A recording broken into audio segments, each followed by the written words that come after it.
टाटा केवल एक business group नहीं बल्कि देश के भरोसे का नाम है। और आज हम टाटा ग्रुप के अमेजिंग सक्सेस जर्नी को भी शुरू से जानने वाले हैं। दरअसल यह एक सिर्फ प्राइवेट कंपनी की कहानी नहीं है बल्कि 200 सालों से एक ऐसी लेगेसी की कहानी है जिसने इंडियन बिजनेस का चेहरा बदल दिया। टाटा ग्रुप ने देश को वो सब कुछ दिया जो देश को ज़रूरत थी। देश का पहला steel plant, luxury hotel, hydro power plant, पहली एयरलाइंस, पहला कैंसर हॉस्पिटल और इसके अलावा और भी बहुत कुछ। दोस्तों, कहानी की शुरुआत होती है आज़ादी से लगभग 100 साल पहले, जब गुजरात के नवसारी में एक पारसी परिवार रहता था, नुसरवानजी टाटा और उनकी वाइफ जीवनबाई। नुसरवानजी अपने गांव से मुंबई जाकर कॉटन ट्रेडिंग का बिजनेस करते थे। 1839 में जब उनके इकलौते बेटे जमशेदजी टाटा का जन्म हुआ तब उनकी परवरिश और पढ़ाई लिखाई पर भी उन्होंने काफ़ी ध्यान दिया। वैसे तो जमशेदजी का बचपन नवसारी में ही गुजरा था, लेकिन 14 साल की उम्र में ही वह मुंबई आकर अपने पिता के बिजनेस में हेल्प करने लगे और इल्फिंस्टन कॉलेज से ग्रेजुएशन करते समय केवल 16 साल की उम्र में ही उनकी शादी हीराबाई से हो गई थी, क्योंकि चाइल्ड मैरिज उस समय में आम हुआ करती थी। 1858 जब जमशेदजी 19 साल के थे और हमारा देश अंग्रेज़ों का गुलाम था, उस समय अमेरिका कॉटन का सबसे बड़ा प्रोडक्शन देश था और अंग्रेज़ ज़्यादातर कॉटन अमेरिका से इंपोर्ट किया करते थे। लेकिन उसी दौरान अमेरिका में सिविल वार शुरू हो गया और वहाँ से कॉटन की सप्लाई बंद हो गई, जिसका असर यह हुआ कि इंडिया में कपास का डिमांड कई गुना बढ़ गया और जमशेदजी अपने पिता के साथ कॉटन ट्रेडिंग के बिजनेस में पूरी तरह उतर गए। उनके पिता बिजनेस में नई टेक्नोलॉजी को काफ़ी ज़रूरी मानते थे और इसलिए उन्होंने टेक्सटाइल इंडस्ट्री को समझने के लिए जमशेदजी को दुनिया के कई अलग अलग हिस्सों में भेजा, जिसका नतीजा यह हुआ कि जमशेदजी ने यूरोप, जापान, चाइना और यूनाइटेड स्टेट में भी अपनी ब्रांच शुरू कर दिया। लेकिन गौर करने वाली बात यह भी है कि अभी भी हवाई जहाज़ और टेलीफोन की शुरुआत नहीं हुई थी। जब एक बार जमशेदजी बिजनेस एक्सपेंशन के सिलसिले में हांगकांग के दौरे पर थे तब उनकी आंखें खुली और उन्होंने महसूस किया कि दुनिया हमसे काफ़ी आगे है और देश की दुनिया की बराबरी करनी है तो इंफ्रास्ट्रक्चर, एजुकेशन, टेक्नोलॉजी और एम्प्लॉयमेंट पर ध्यान देना होगा। इन सब पर हमें काफ़ी ध्यान से काम करना होगा। जमशेदजी एक देशभक्त इंसान थे। उन्होंने एक ऐसा बिजनेस डेवलप करने का फैसला किया जो देश को आत्मनिर्भर बनाने के लिए लोगों को अच्छी शिक्षा और रोजगार भी दिलाई, और इसी सोच ने टाटा ग्रुप की बुनियाद रखी। साल 1868 21,000 रुपये कैपिटल के साथ जमशेदजी ने एक ट्रेडिंग कंपनी की शुरुआत की और साथ ही मुंबई में एक पुराना ऑयल मिल को खरीदकर अलेक्जेंडर के नाम से एक कॉटन मिल में कन्वर्ट कर दिया। हालांकि इस मिल को 2 साल चलाने के बाद उन्होंने इसे अच्छे मुनाफे में बेच दिया और जो पैसे मिले उससे मुंबई पोर्ट से 800 किलोमीटर दूर नागपुर में इम्प्रेस मिल के नाम से एक कॉटन मिल की शुरुआत की। लेकिन उनके चौंकाने वाले इस फैसले का सबने मजाक उड़ाया, क्योंकि अगर देखा जाए तो उनका पूरा बिजनेस एक्सपोर्ट पर ही निर्भर था और मुंबई पोर्ट से 800 किलोमीटर दूर नागपुर में मिल लगाना किसी को समझ नहीं आया। लेकिन जमशेदजी ने यह फैसला दुनिया घूमकर इकट्ठा किए गए अपने एक्सपीरियंस के आधार पर लिया था। दरअसल नागपुर में कॉटन का प्रोडक्शन होता था, सस्ते में लेबर मौजूद थे और ट्रेन से मुंबई पोर्ट की कनेक्टिविटी भी काफ़ी अच्छी थी और यही कारण था कि इम्प्रेस मिल ने कमाल कर दिया। सैकड़ों लोगों को रोजगार मिला और टाटा ग्रुप फेमस होने लगा। दोस्तों, जमशेदजी के 4 ऐसे सपने थे जिसमें के बिना देश की तरक्की पॉसिबल नहीं थी। उनके सपने थे एक आयरन स्टील कंपनी की स्थापना जिससे देश का इंफ्रास्ट्रक्चर मजबूत हो सके, एक वर्ल्ड क्लास होटल की शुरुआत, क्योंकि उन दिनों इंडियन को यूरोपियन होटल में एंट्री नहीं मिलती थी, एक वर्ल्ड क्लास एजुकेशन इंस्टीट्यूट और एक हाइड्रो इलेक्ट्रिसिटी पावर प्लांट जिससे हमारे इंडस्ट्री का तेज़ी से विकास हो। और इस ड्रीम को पूरा करने के लिए उनके दोनों बेटे दोराबजी टाटा और सर रतन टाटा पूरे जी जान से उनके साथ लगे हुए थे। लेकिन दोस्तों, आपकी जानकारी के लिए बता दें कि हमारे रतन टाटा के ग्रैंडफादर का नाम भी सर रतन टाटा ही था।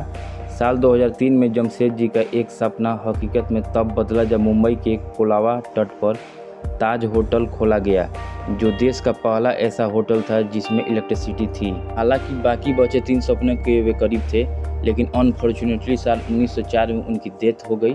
जमशेदजी टाटा के बाद उनके बड़े बेटे दोराबजी टाटा ग्रुप के चेयरमैन बने, लेकिन उनके ऊपर प्रेशर था अपने पिता के अधूरे कार्यों को पूरा करने का और काफ़ी मुश्किलों के बाद साल 1907 में टाटा और आयरन स्टील यानी कि टिस्को की स्थापना की। जिसे हम टाटा स्टील के नाम से भी जानते हैं, जिसे जानकर आपको हैरानी होगी। आज का जमशेदपुर, जिसे हम टाटा नगर के नाम से भी जानते हैं, उसे टिस्को एम्प्लॉय के लिए साक्षी सिटी के नाम से दोराब जी ने ही बसाया था। दोस्तों, समय आ गया था जमशेद जी के बाकी 2 सपनों को पूरा करने का, जिसे दोराब जी टाटा ने साल 1909 में इंडियन इंस्टीट्यूट ऑफ साइंस और 1911 में टाटा पावर के नींव रखकर कर दिया था। दोराब जी के बाद टाटा ग्रुप के कमान सर नौरोजी सकलतवाला के हाथों में चला गया। दरअसल जमशेद जी की उनके मामा थे और उनके ड्रीम्स को पूरा करने में सकलतवाला ने दोराब जी टाटा के साथ मिलकर दिन रात काम किए। और आपको जानकर हैरानी होगी कि टाटा ग्रुप में नौरोजी सकलतवाला की कैरियर की शुरुआत मुंबई के स्वदेशी मिल से 50 रुपये के सैलरी पर एक क्लर्क के रूप में हुई थी। सकलतवाला को कंपनी की कमान उस वक्त सौंपी गई जब दुनिया मंदी के चपेट में थी। उन्होंने कंपनी के ग्रोथ को बरकरार रखा और साल 1938 में हार्ट अटैक से उनकी मौत हो गई। और दोस्तों, हम बात करेंगे टाटा ग्रुप के अगले और सबसे क्रांतिकारी लीडर जे.आर.डी. टाटा की, जिन्होंने टाटा ग्रुप को हर कोने में पहुंचा दिया। 50 साल तक वो टाटा ग्रुप के चेयरमैन बने रहे। 100 मिलियन और 15 कंपनीज के टाटा ग्रुप को 5 मिलियन और 95 कंपनी का ग्रुप बना दिया। वो देश के इकलौते इंडस्ट्रीज थे जिसे भारत रत्न से सम्मानित किया गया था। 1932 में जे.आर.डी. ने टाटा एयरलाइंस की स्थापना की, जिसे 1953 में भारत सरकार ने एयर कॉर्पोरेशन एक्ट के तहत अपने कंट्रोल में ले लिया। उसे एयर इंडिया का नाम दे दिया। इस तरह सरकार ने उनकी सबसे पसंदीदा चीज़ उनसे छीन ली थी। हालांकि जे.आर.डी. टाटा 1977 तक एयर इंडिया के अध्यक्ष बने रहे और साथ ही टाटा ग्रुप के बिजनेस का विस्तार भी अलग अलग सेक्टर्स में करना शुरू कर दिया। 1939 में टाटा केमिकल्स की शुरुआत हुई, जिसके तहत शुरू किया गया टाटा नमक, आज देश का नमक के रूप में जाना जाता है। 1936 में Tata institute of social science, 1941 में टाटा मेमोरियल हॉस्पिटल, 1945 में टाटा मोटर्स, 1954 में वोल्टास, 1968 में टीसीएस और साल 1987 में टाइटन इंडस्ट्रीज की शुरुआत उनके कुछ रिमार्केबल अचीवमेंट थी। 1991 यह भारत में इकोनॉमिक लिबरलाइजेशन का साल था और गवर्नमेंट ने फॉरेन कंपनी के लिए इंडियन मार्केट को ओपन कर दिया था, जिसका नतीजा यह हुआ कि कंपटीशन के वजह से टाटा ग्रुप मुश्किल दौर से गुजरने लगा और कर्ज का बोझ बढ़ता चला गया। फिर रतन टाटा सर टाटा ग्रुप के चेयरमैन बने और बागडोर संभालते ही सबसे पहले उन्होंने टाटा की कोर बिजनेसेस पर ध्यान देना शुरू किया और फिर दुनिया की बड़ी बड़ी कंपनियों के एग्जीबिशन करना शुरू कर दिया। साल 2000 में टेटली, 2007 में कोरस ग्रुप, 2008 में जैगवार और लैंड रोवर का एग्जीबिशन कर उन्होंने दुनिया को हैरान कर दिया। बिजनेस में अपना झंडा गाड़ने के साथ ही उन्होंने टाटा ग्रुप के परंपरा को आगे बढ़ाते हुए टाटा ट्रस्ट का निर्माण किया, जो आज देश की लार्जेस्ट चैरिटी में से एक है। 2012 एक सिलेक्शन कमेटी के जरिए सैरस मिस्त्री को टाटा ग्रुप का अगला चेयरमैन बनाया गया, लेकिन सैरस मिस्त्री के कामकाज से मैनेजमेंट सेटिस्फाइड नहीं थी, इसीलिए 2016 में सैरस मिस्त्री को चेयरमैन के पद से हटा दिया गया। उसके बाद 2017 में टाटा ग्रुप के चेयरमैन का पद नटराजन चंद्रशेखरन को सौंप दिया गया, जिन्होंने 30 साल तक टीसीएस में काम किया था और आज भी टाटा ग्रुप उनके लीडरशिप में ही आगे बढ़ रही है। दोस्तों, टाटा ग्रुप के कुछ आंकड़ों को जानकर आप हैरान हो जाएंगे। आज टाटा ग्रुप के पास 100 से ज़्यादा कंपनियां हैं, जिनका कुल मार्केट कैप $311 बिलियन यानी कि 25 लाख करोड़ से भी ज़्यादा है। टाटा ग्रुप इंडियन आर्मी और रेलवेज के बाद देश की तीसरी सबसे बड़ी एम्प्लॉयर भी है, जिसने 9,35,000 लोगों को रोजगार भी दिया है।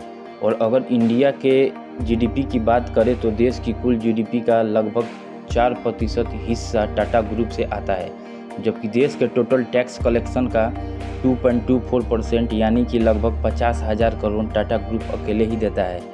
दोस्तों, टाटा ग्रुप के सभी कंपनी का मालिक टाटा सन्स हैं, जिनके ज़्यादातर शेयर ट्रस्ट के पास है। जहां एक तरफ प्राइवेट कंपनी मुनाफा कमाने के बाद कुछ दान करती है, तो वही टाटा हमारे देश की ऐसी कंपनी है जो दान करने के लिए कमाती है। टाटा ऐसी कंपनी है जो अपनी तिजोरी भरने से ज़्यादा देश को संपन्न बनाने और अपने कर्मचारियों को वेलफेयर के लिए काम किया है। तो दोस्तों, उम्मीद है कि ये वीडियो आपको अच्छी लगी होगी। तो दोस्तों, वीडियो को एक लाइक और चैनल को सब्सक्राइब जरूर कर दीजिएगा।